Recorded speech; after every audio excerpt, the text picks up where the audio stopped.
لجنة الحكام الجديدة مذكورين لبسوا هدومهم ونزلوا من بيوتهم وعملوا اجتماع مهم جدا على مستوى القاعدة، وطلعوا علينا بعدة قرارات تاريخية، وكأنهم بيقولوا لنا إن إحنا كل يوم لازم ناكل ونشرب وننام، ولا بد من تطبيق القانون على الجميع. ما تطبق يا حبيبي وحد هيشك. أنا حاسس إن الاجتماع الجاي هيطلعوا قرارات إن الحكم لازم ينزل ومعاه 2 مساعدين، ولا بد من وجود حكم رابع، ويمنع منعا باتا نزول الحكم بدون صفارة. الخلاصة إن مبدأ الاستهبال والاستخفاف بعقول المشاهدين بقى أساسي لأي مسؤول في الرياضة.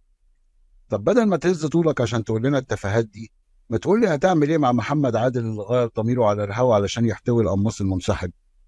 ولا ميدو سلامة اللي اخترع ركل الجزاء من بنات أفكاره وشباب أوهامه المخططة؟ طب يا ريت تقول لنا عملت إيه مع عمرو الشناوي حبيب والديه اللي رفض خطوط الفار وعمل هدف في الوايم كده علشان نحسب منوس؟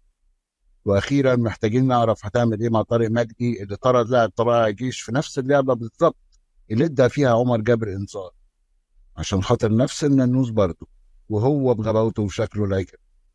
وفي الاخر تتعدد الاخطاء والمهازل التحكيميه والمستفيد واحدا: مفيش فايده، ناس ما عندهاش دم.